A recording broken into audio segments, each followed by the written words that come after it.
సంసోనికి దేవుడు బలము, శక్తినిచ్చాడు. దేవుడు తన ప్రజలకు రక్షకుడిగా పెట్టాడు. ఏ ఒక్క శత్రువు కూడా దేవుని ప్రజల మీదకి రాకుండా సంసోనుని ప్రతిష్ఠించాడు. ఒక్క మాటలు చెప్పాలంటే సంసోనుని తన ప్రజలకు దేవుడిగా పెట్టాడు. ప్రతిష్ఠిత జీవితం అంతా వ్యర్థమైపోతుందని గమనించలేకపోయాడు. ఘోరమైన చావు చస్తాను అని ఊహించలేకపోయాడు. ఊహించలేనంత దూరం వెళ్ళిపోయిన పరిస్థితులు సంసోను జీవితంలో జరిగాయి. మన జీవితాల్లో కూడా ఇలాంటి ఊహించని సంఘటనలు ఎంతో దూరం తీసుకెళ్లే కదా. మేము ఊహించలేదయ్యా ఇలా జరుగుతుందని, మేము అనుకోలేదయ్యా ఈ విధంగా పరిస్థితులు మారిపోతాయని. కొంతమంది జీవితాల్లో ఊహించని పరిస్థితులు అవి ఆశీర్వాదకరంగా మార్చబడతాయి. మరికొంతమంది జీవితాల్లో ఊహించని పరిస్థితులు అవి శాపముగా మార్చబడుతున్నాయి. నా ప్రియమైన సహోదరి సహోదరులారా, ఇలాంటి సంఘటనలు ఎన్నో జరిగి ఎంతో దూరం వెళ్ళిపోయి కుటుంబాలు రోడ్డున పడుతున్నాయి. ఈరోజు చూపుల చేత కుటుంబాలను నాశనం చేసేటువంటి స్త్రీలు ఉన్నారు, పురుషులు ఉన్నారు. కేవలం చూస్తే ఏమవుతుంది చూద్దాం, అన్నిటికీ చూపుల ద్వారానేనండి పాపం అనేది ప్రవేశిస్తుంది. చూపుల ద్వారా ఆలోచనలు మారిపోతాయి, చూపుల ద్వారా ఉద్దేశాలు మారిపోతాయి, చూపుల ద్వారా లోలోపల కామ కోరికలను తీర్చుకునే వాళ్ళు చాలామంది ఉన్నారు. ఏదో అలా చూసిన తర్వాత చూస్తూ అలవాటు అయిపోయి చివరికి అక్రమాలు చేసే జీవితంలోకి వెళ్ళిపోతున్నారు చాలామంది.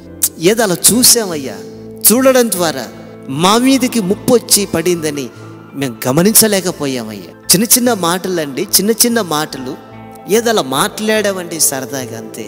సరదాగా మాట్లాడిన మాటలను వాళ్ళు సీరియస్గా తీసుకొని ఇలా జరుగుతాయని మేము అనుకోలేదు, ఊహించలేదు, ఇంత పని చేస్తారని అనుకోలేదండి అనేటువంటి సంఘటనలు ఎన్ని జరగలేదు.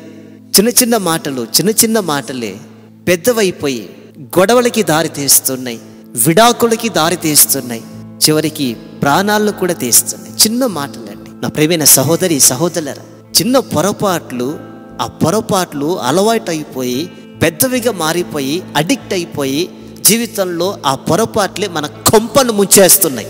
చిన్న పొరపాట్లే కదా, ఏమవుతాయి? చిన్న తప్పులే కదా, ఏమవుతుంది? చిన్న మాటలే కదా, ఏమవుతాయి? చిన్న త్రాగుడే కదా, ఏమవుతుంది?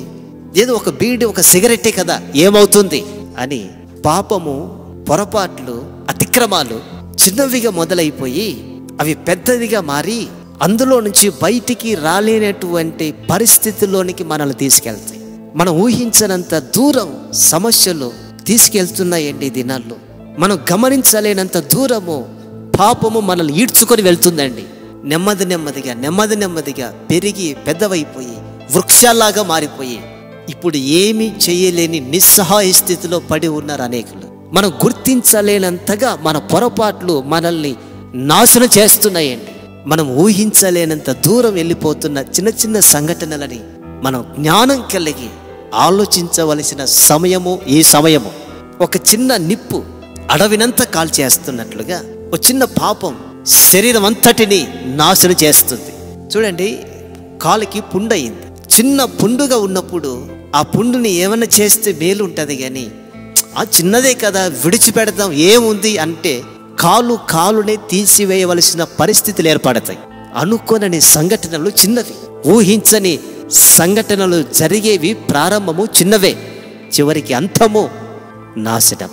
నా ప్రియమైన సహోదరి సహోదరులారా, ఒక్కసారి ఆలోచించుకుందాం. ఇప్పటికే చిన్న పొరపాట్లే కదా అని విడిచిపెట్టి ఈరోజు ఇంత పెద్దవైపోయి నష్టమును అనుభవిస్తున్నది చాలు. నిజమే కదా, ఇప్పటికే ఎన్నోసార్లు నష్టపోయాం, నమ్మి నష్టపోయాం, మాట్లాడి నష్టపోయాం, చూసి నష్టపోయాం, ఆలోచించి నష్టపోయాం, తిరిగి నష్టపోయాం, పొరపాట్ల చేత నష్టపోయాం, తప్పు చేత నష్టపోయాం, పాపం చేత నష్టపోయాం. ఇక మీదట అలా కాకుండా జాగ్రత్త కలిగి ఇలా ప్రవర్తిస్తే ఇది ఎంత దూరం వెళుతుంది, ఇలా ఆలోచిస్తే ఇది ఎంత దూరం వెళుతుంది, ఇలా మాట్లాడితే ఇది ఎంత దూరం వెళుతుంది, ఈ విధంగా నేను ప్రవర్తిస్తే చివరికి దీని అంతం ఏమిటి అని ఈరోజు నుండి ఆలోచన కలిగి దేవుని ఆలోచన చేత ముందుకు నడిచేటప్పుడు ఏం చేయాలో ఏం చేయకూడదో దేవుణ్ణి అడిగి తెలుసుకున్నప్పుడు మన జీవితము ఆశీర్వాదకరంగా మార్చబడుతుంది. ప్రభు సన్నిధిలో ప్రార్థన పూర్వకంగా ముందుకు సాగుతాం. ప్రార్థన. పరిశుద్ధుడా, స్తోత్రం నాయన. నిజమే, మా జీవితాల్లో అయ్యా మేము అనుకోలేదు ఇలా జరుగుతుందని, మేము ఊహించలేదు ఇలా జరుగుతుందని, మేము గమనించలేకపోయాం ఇంత దూరం వెళుతుందని. క్షమించయ్యా. పోగొట్టుకున్న ఆశీర్వాదమును, క్షేమమును, సంతోషమును మరలా తిరిగి ఇవ్వండి. మీ కొరకు సాక్షిగా జీవించే భాగ్యం దయచేయి. యేసు నామములో ప్రార్థిస్తున్నాము తండ్రి, ఆమేన్. మన తండ్రి అయిన దేవుని ప్రేమయు, కుమారుడైన యేసు క్రీస్తు యొక్క కృపయు, పరిశుద్ధాత్ముని యొక్క అన్నిన సహవాసము, సమాధానము ఇప్పుడు ఎల్లప్పుడూ సదాకాలము మనకందరికీ తోడయుండును గాక. ఆమేన్.